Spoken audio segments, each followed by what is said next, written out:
I want to send a very strong message sa buong bansa, sa lahat ng mga DPWH officials, na one strike policy dito.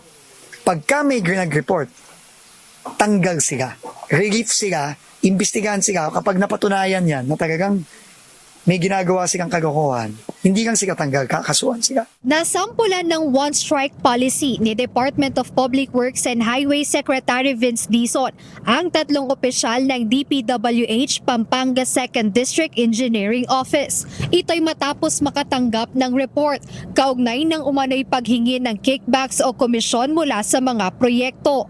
Ayon sa kalihim, kahit pa may mga nauna ng nasampulan, may ilan pa rin silang nadidiskubreng gumagawa ng anomalya. Nakakuha tayo ng report a few days ago na merong mga tao na DPWH officials sa District 2, hindi dito, sa District 2 District Engineering Office na nangingikil at humihingi ng porsyento up to 8% sa mga kontrata ng DPWH.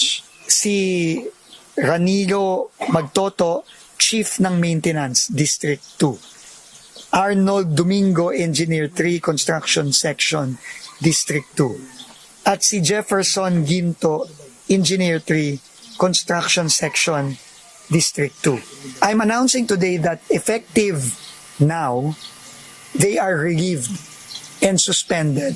Kaugnay nito, ipinag-utos na ni Secretary Dizon ang full-blown investigation upang tukuyin kung may katotohanan ang natanggap niyang report na humihingi ng porsyento sa mga proyekto ng District 2 ng Pampanga ang mga nabanggit na opisyal.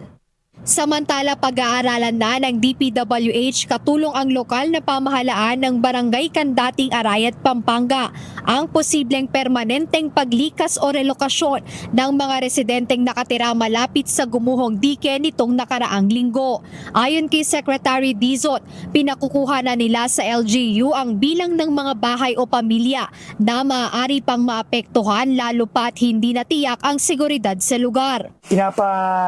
Nagre-request tayo ng inventaryo kay Mayor para alamin natin ilan ba ang posibleng affected na households dito. Na titignan natin yung pwesto ng dating dike and bibilangin natin, Mayor, yung mga... And magdidesisyon tayo dito na baka kailangan natin mag-declare muna ng danger zone. No, dahil sa nakita natin last week.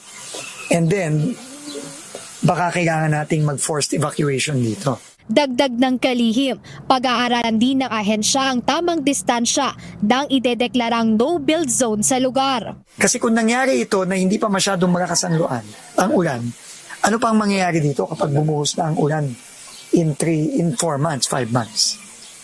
So kailangan unahan na natin yon. So nag-usap na kami ni Mayor, kukunin natin yung datos, kailangan natin kausapin yung ating mga kababayan dito. Kasi yung safety muna nila ang concern natin dito. No, yun muna. Dito yung bahagi ng flood control dike sa Barangay Candating Arayat, Pampanga na gumuho nitong nakaraang linggo. Ayon sa lokal na pamahalaan at DPWH, higit 20 kabahayan na nakatayo rito ang nasira dahil sa pagguho ng bahaging ito ng dike. Para kay Mercy Lagman Mesa, na residente sa nasabing barangay, nangangamba sila na magtutuloy-tuloy ang pagguho ng lupa sa kanilang lugar. Kaya't masakit man na umalis sa tirahan niya ng 7 taon, ay mapipilitan siyang sumunod lalo na't kaligtasan at buhay nila ang nakasalalay rito. Nung pong ganyan na pong nangyari, siyempre nakakatakot po. Emotion, yung mga bata, siyempre iniisip po namin. Wala po akong choice, kundi siyempre susundin ko po yung para safe yung mga anak ko. Bahala na po kung siguro, di naman po kami pababayaan ng Diyos kung saan kami mapupunta po. Ayon kay Secretary Dizon, ni-repair na ang nasabing dike nitong nakaraang taon. Ngunit wala pang ilang buwan ay nasira na naman itong muli. At kasunod ng muling pagguho ng bahagi ng nasabing dike, ibinahagi ni Secretary Dizon na sumulat aniya ang contractor ng nasabing proyekto.